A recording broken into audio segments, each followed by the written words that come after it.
Dobrý deň, večera tak ďalej. Vítajte v éteri s Jurkom Malíčkom vo veselom týždenníku o slovenských filmových komédiách. Slovenskému filmu ide karta ako už dávno nie. Veľa nových filmov, festiválové úspechy a čo je najpodstatnejšie, ľudia na ne chodia do kina. A nie že hrstky, ale davy. A čo je najúžasnejšie, naozaj sa bavia.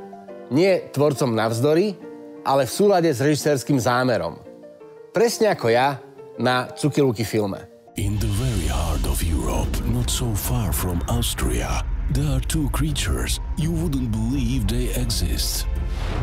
Let's go! From Czech, non-award-winning director of Snowball Daisy and Rev Daisy, Karel Janak.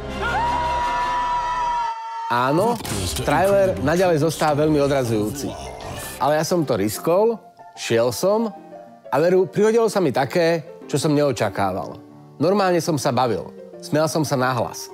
3-krát aj na miestach, kde iní diváci. A raz, myslím si, smiali by sa aj oni, ale nepochopili narážku. Českí diváci azda pochopia. Po česky? Není problém, já vím po česky výborně. Cuky Luky film. Posledné 2 Slověny, které nešly pracovat do Prahy. O nich, o lásce, nenávisti, showbiznisu a mnoha zvířatech je tenhle pravdivý příběh. Lebo presne tam Cuky Luky film mierí najbližšie. Do Česka. Trailer je žiaľ rovnako zúfalý ako ten náš slovenský, ale treba dúfať, že Milan Lasica, dožadujúc sa prednášky o hrncoch, bude mať úspech aj tam. Aj keď je pravdou, že česká komédia je kdesi inde ako slovenská. Komické tam jednoducho znamená čosi iné. Ta díra stála 15 800. Jestli vám to nevadí, pane režisére.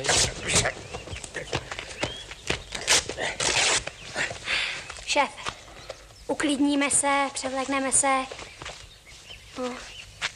Zdravíčko máme jenom jedno. Pane režisére, ale ta scéna nemůže být v žádném případě komická.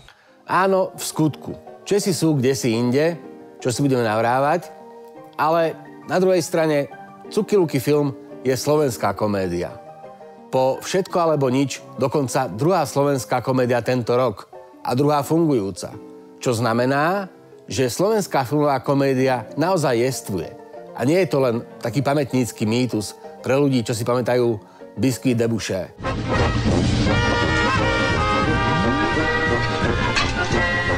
Dnes tu máme odborníkov. Mníchov. No. Debuše. A správne šambrovaný. Už sa to nesnie, už to letí. Sladké starosti, klasika, pamätáme si. Samozrejme, existujú aj novšie pokusy o pôvodné slovenské filmové komédie, napríklad film Mŕtvola musí zomrieť z roku 2011. Tej akurát veľmi nevyšiel krok. Bože, kedy mi už dopraješ impotenciu? Bude koniec trápenia.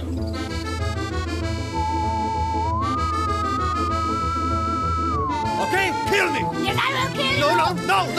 You son of a bitch! You fucking dog! Komédia akurát vtipná veľmi nie je, čo je problém. Podobne o rok mladšie Tigre v meste, ktorým sa tiež nepodarilo divákov príliš rozosmiať. Viete, je len pár momentov v živote muža, ktoré sú silné, skutočne silné. No tak čo? Už budeš? Neviem. Volám sa Rudolf Jazvec a toto, čo vidíte, je moja duša. Preto by sa mohlo zdať, že slovenská kinematografia komédiám príliš nepraje. Čo je však veľmi, veľmi skresľujúce tvrdenie. Lebo slovenské filmové komédie, ktoré tu vznikli, hoci ich nikdy nebolo mnoho a ľudia si ich naozaj aj ako komédie pamätajú, sú dodnes nezabudnutelným zážitkom. Skalný v offside napríklad.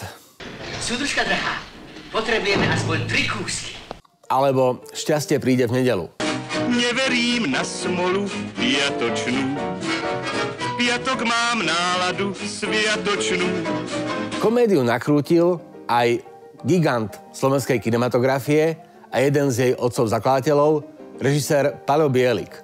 V piatok 13. prvá slovenská filmová komédia vôbec. Dám tu máš opas! Tak!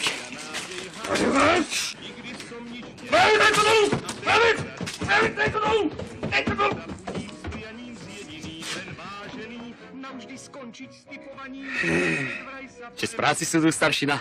Ako vidím, chladíte si hlavu. Ej, počkajte! Postojte! Moment, Anička, ja sa hneď vrátim.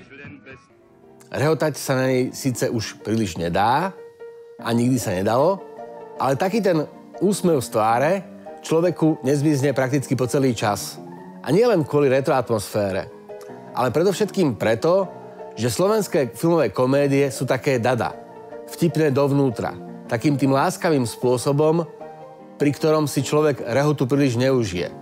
Ako Utekajme už ide.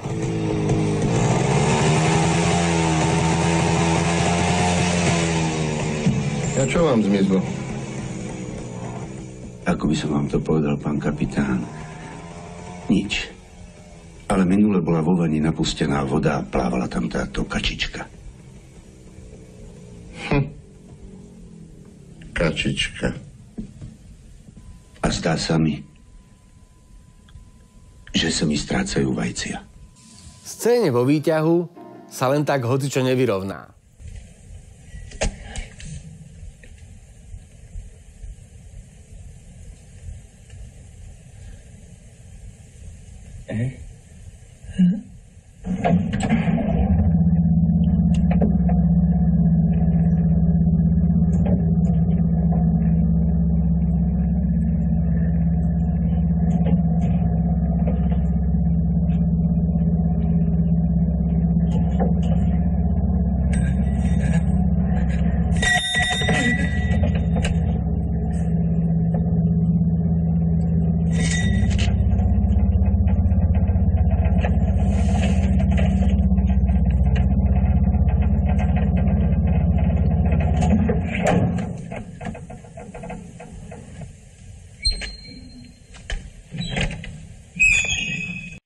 Až sa človeku nechce veriť, že to režiroval Dušan Rapoš.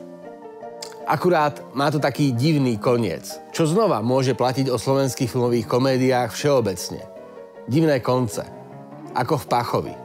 Pacho musí byť.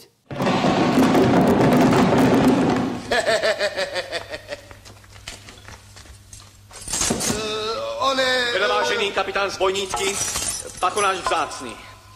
Prichádza v mene Jozefa Esterházyho, Ondreja Bátoryho, Pavla Nádvaždyho, Krištofa Erdédyho, Mikuláša Pálkyho, Žigmunda Drugeta, Štefana Révajho, Jána Počkajho, Juraja Počkajho, Ľudovíta Počkajho, vznešených to pánov, grófov a barónov, aj stolice Oravskej a Liptovskej sa opýtať, či by mohli za tebou prísť a sa s tebou v duchu priateľskom pozhovárať.